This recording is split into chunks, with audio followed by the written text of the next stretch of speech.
ایک تابعی بزرگ تھے حضرت ابو عبدالرحمن فروغ صاحب تاریخ بغداد نے لکھا ہے وہ جہاد پہ چلے گئے، 30,000 دینار اپنی بیوی کو جاتے دفعہ دے گئے، کہنے لگے لو پاس رکھ لو، اور بیٹا بھی ماں کی گود میں ہی تھا، کچھ نے لکھا پیدا ہو چکے تھے، کچھ کا کہنا ہے کہ ان کے جانے کے 1-2 ماہ بعد بیٹے کی ولادت ہوئی، اور بیٹے کا نام کیا ہے؟ ربیعہ بن ابو عبدالرحمن، اور یہ بیٹے وہ ہیں جو حضرت امام مالک جیسے لوگوں کے استاد ہیں، حضرت حسن بصری جیسے لوگوں نے ان سے پڑھا، خود جہاد پہ چلے گئے۔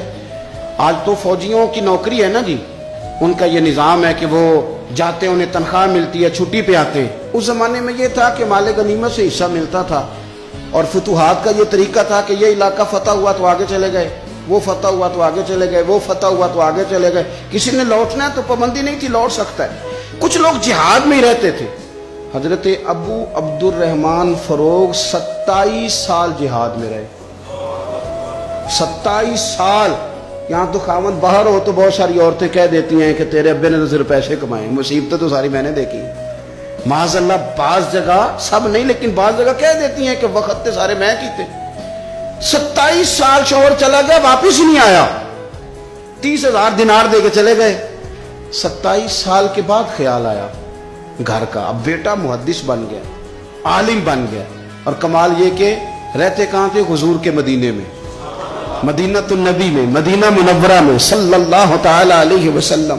اور ان کے صاحبزادے حضرت ربیعہ یہ مسجد نبی میں، حضور کی مسجد میں بیٹھ کے نبی پاک کی حدیث پڑھایا کرتے تھے۔ آئے گھر، دروازے پہ دستک دی، صاحبزادے نے دروازہ کھولا، نہ باپ بیٹے کو پہچانتا ہے نہ بیٹا باپ کو۔ جناب ابو عبدالرحمن اندر داخل ہونے لگے تو صاحبزادے نے کہا بوڑھے میاں میرے گھر میں بغیر اجازت کے کیوں داخل ہو رہے ہیں؟ تو وہ کہنے لگے تو بتا، تو نے میرے گھر پہ قبضہ کیوں کر رکھا ہے؟ اب جب بات زیادہ بڑھ گئی تو دونوں جانب سے لوگ جمع ہو گئے، شور اٹھا تو اندر سے والدہ نے سنا، پردہ سرکا کے دیکھا کہ میرے شوہر آ گئے 27 سال کے بعد، 27 سال کے بعد۔ آپ اپنے صاحبزادے سے کہنے لگی بیٹا ان کو اندر آنے جو تمہارے والد ہیں۔ بڑا روئے باپ بیٹا، بڑا روئے۔ ماں اور بیٹے کی محبت کا بھی اندازہ نہیں، پر قرآن پاک پڑھے نا تو 2 مثالیں باپ اور بیٹے کے پیار کی بھی ملتی ہیں۔ ایک حضرت یعقوب علیہ السلام کا جناب یوسف سے پیار، اور ایک حضرت ابراہیم کا حضرت اسماعیل سے پیار، اور جناب اسماعیل کی جناب ابراہیم کی فرما برداری کی مثال۔ اس کا بھی جواب کوئی نہیں۔ باپ اتنا رو رہے ہیں اور بیٹے کی یاد میں، اس کا بھی اندازہ کوئی نہیں کر سکتا۔ باپ بیٹا مل کے بڑا روئے۔ عصر کی نماز کا وقت ہو گیا، حضرت ربیعہ جو محدث ہیں وہ وضو کر کے مسجد شریف چلے گئے۔ یہ ابھی چونکہ سفر سے آئے تھے، انہوں نے کھانا وانا کھایا، تھوڑی دیر بیت گئی تو یہ نہیں پوچھا پیچھے حال کیا رہا، پوچھتے ہیں اپنی بیوی سے میرے 30,000 دینار کہاں ہیں؟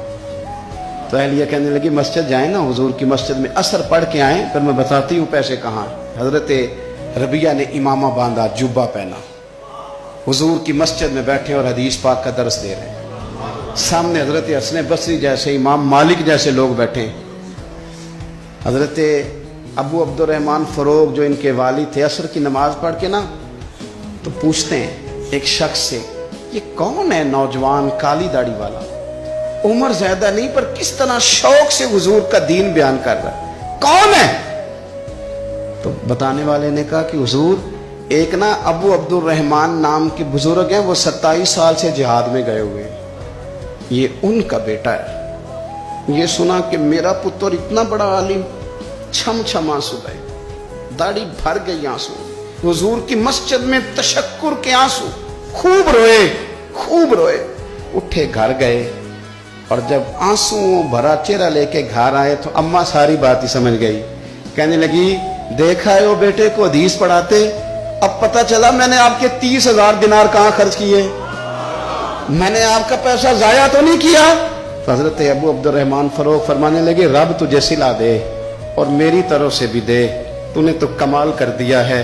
حدیث تیرا بیٹا پڑھا رہا تھا اور قد میرا اونچا ہوتا جا رہا تھا، سبق تیرا بیٹا دے رہا تھا اور یوں لگ رہا تھا کہ درجے میرے بلند ہو رہے ہیں۔ تو ماؤں نے کمال کیا، انقلاب کیا، بیٹیوں نے، بہنوں نے دین کے لیے ہمیشہ اپنا کردار پیش کیا ہے۔ لہذا ان چند ایک وظیفہ خار اور ناپاک عزائم والے لوگوں کو سامنے رکھ کے ملت کی بیٹیوں کو قیاس نہ کیا جائے. آخر دعوانا الحمدللہ رب العالمین.